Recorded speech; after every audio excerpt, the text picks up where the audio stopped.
자, 굉장히 오랜만이긴 합니다만 넥슨 게임즈를 한번 살펴보도록 하겠습니다. 자, 이번 시간에는 이제 넥슨 게임즈 한번 살펴볼 텐데 최근 흐름이 넥슨 게임즈 좀 나쁘지 않고요. 또 되게 재밌게 좀 흘러가고 있습니다. 차트를 보시게 되면 지금은 뭐 하락 깃발세를 좀 이어왔다 라고 해도 과언이 아니었던 것 같아요. 근데 뭐 9월달에는 시장이 너무 안 좋았기 때문에 이때 쌍바닥 잡고 추세적으로 턴어라운드를 좀 했어야 되겠지만 시장이 너무 안 좋다 보니까 주가가 좀 밀리는 부분이 없지 않아 있었습니다.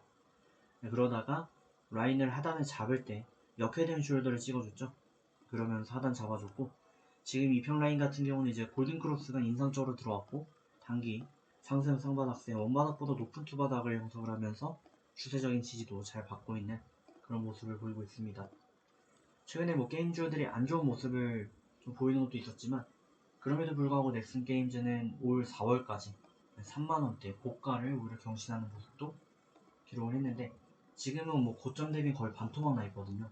과연 향후 어떻게 대응을 해야 되는가 하는 부분을 한번 살펴보겠습니다. 이슈 봅니다. 자, 종목명 넥슨 게임즈 되겠습니다. 시가총액은 9,800억대를 기록하고 있는 기업입니다. 넥슨 게임즈, 넥슨과 제가 기억을 하기로는 이제 넷게임즈 이렇게 합쳤던 것으로 기억을 하는데 어쨌든 넥슨 하면 지금 한국에 상장되어 있는 대표 종목은 넥슨 게임즈다 라고 볼 수 있습니다. 일부가 상장되어 있는 거죠. 넥슨 게임즈는 이제 PC, 모바일, 콘솔 플랫폼을 아우르는 다양한 게임을 개발하는 기업입니다.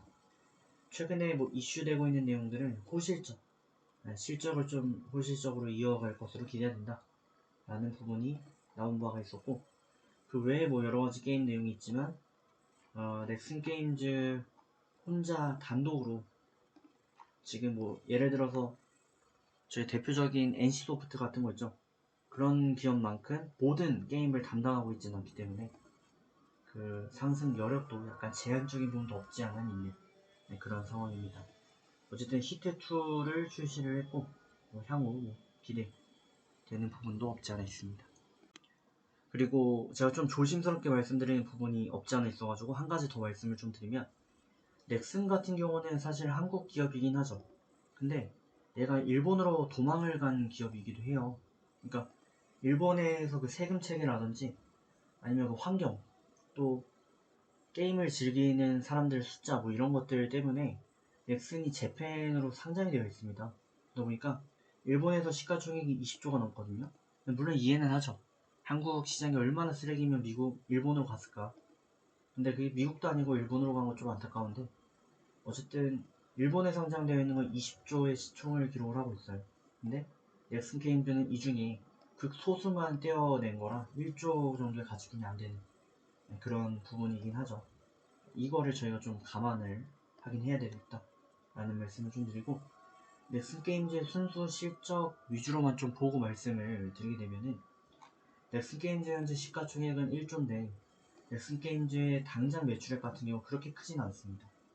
그러니까 지금 약간 지주사 느낌으로 넥슨 게임즈가 연기되고 있는 건데 매출액이 향후 뭐 1000억대, 2000억대로 들어갈 것으로 기대가 되고 있고 영업이익도 뭐 1000억 수준으로 나올 것으로 기대가 되고 있지만 영업이익이 1000억 정도다라고 가정을 했을 때 기업에 대한 멀티플을 10 정도를 잡아줬을 때 영업이익 곱하기 10 정도 하면 시가총액이 나오거든요.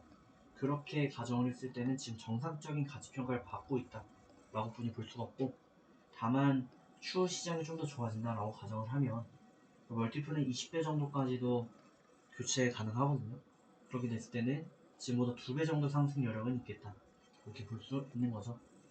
그리고 차트적으로 봤을 때 지금 무조건 바닥인가 하는 부분은 저 정확히 알 수는 없습니다. 다만 일본 기준 원래 정상적인 시장이라면 22평이 참 주요한 역할을 좀 많이 이어갑니다. 해서 현 구간 무조건 지지를 받고 무조건 이 라인이 맞다 이건 아니지만 당장 봤을 때는 일본 22평 지지받을 가능성이 높고요. 그래서 일본 기준 22평 이탈 마감하지만 않으면 가져가시는 전략을 추천을 드리도록 하겠습니다. 22평 라인이 무조건 맞지 않다라고 말씀드린 이유는 이때 이제 이탈 마감하고 돌파 마감하면서 유지하다가 이탈 마감하는데 폭락할 때마다 이렇게 대형 장대 음봉 이런 거를 기록하면 사실 22평 대응이 그렇게 쉽지가 않아요. 이때도 돌파 마감했지만 얼마지 않아서 이탈망을 나와버리거든요.